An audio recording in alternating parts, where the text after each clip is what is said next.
Student Discourse by SDCountsBeshara. How do you get your students to have meaningful conversations about math? In this lesson, you will learn how to get your students to have meaningful conversations about math by having strategically planned discussions. One common misunderstanding about discourse is that students should come to us knowing how to talk about math. I found out that this isn't true. Some teachers also think that talking about the math doesn't enrich student learning, when in fact the opposite is true. It has a huge effect on student learning. Common Core Mathematical Practice 3 reads, construct viable arguments and critique the reasoning of others.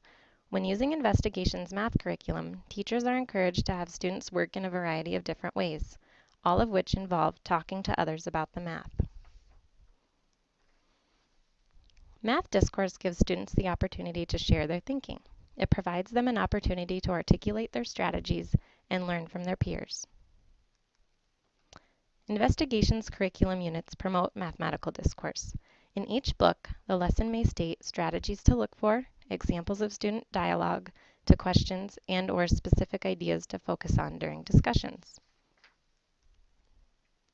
As my math coach and I were starting a coaching cycle, I noticed that the kids didn't really know how to work in partners or have whole class discussions that led to enriched learning.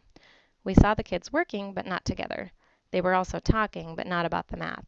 This is when we realized we needed to teach them how to work together and have meaningful conversations to enrich their learning.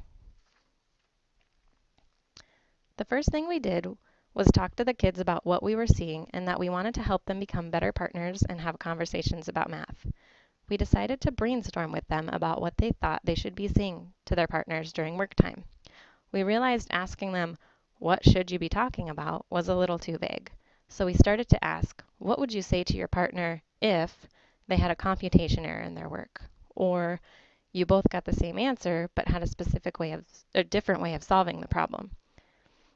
Or your partner is off task. What would you say to them then? These specific scenarios made it much easier for the kids to brainstorm possible questions or statements. We added all of their ideas to an anchor chart. We thought it was important to brainstorm with them so they felt like they had ownership in the process.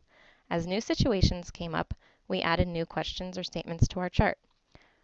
We told the kids before work time that we were going to be listening for rockstar partner talk.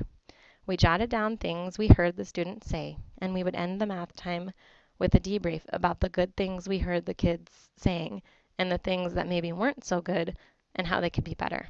We worked on just this for about a week.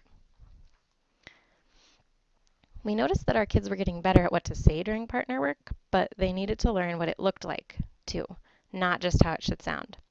There were students that weren't looking at their partner's paper when they were explaining their work, or sitting across from one another, which made it hard for the listener to really listen.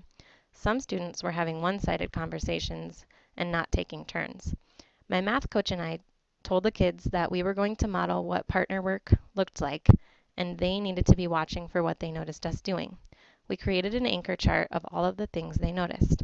This did take some prompting. The kids weren't able to come up with all of these without some good questioning. We assigned the kids a few problems to work on and had them practice. We again jotted down what we saw and ended with a debrief about what we noticed. Over the next week or so, we modeled for the kids and gave them a short amount of work to go practice what they saw and heard us doing.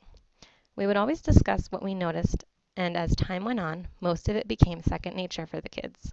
Keep in mind that this is a long process and not something that just happens overnight. With daily practice, your students can become very successful during partner work, which leads to better whole class discussions as well. We noticed that the one thing some kids were still having a hard time with was what to say in certain situations. We found these question statement stems online and printed them off for the kids to use. We didn't just give them to the kids and expect them to use them correctly. Again, we discussed them and modeled using them before giving the students time to practice with them. We found that for some kids, just the paper in front of them was also a good reminder that when their partner shared with them, they needed to respond and not just move on. We put these back to back in sheet protectors. You could also cut and laminate them and put them on a ring. If I were to simplify this process into a few steps, I would say you need to model, observe, and discuss. Don't forget that it takes time. Like I said earlier, it won't happen overnight. Have fun with the process and celebrate all of the gains that your students make over time. Make sure you give your students plenty of opportunities to practice and watch your modeling. You may even want to add math discourse learning targets to the content targets you already have. Here are some resources on classroom discussion and student discourse. In this lesson, you learned how to get your students to have meaningful conversations about math by having strategically planned discussions.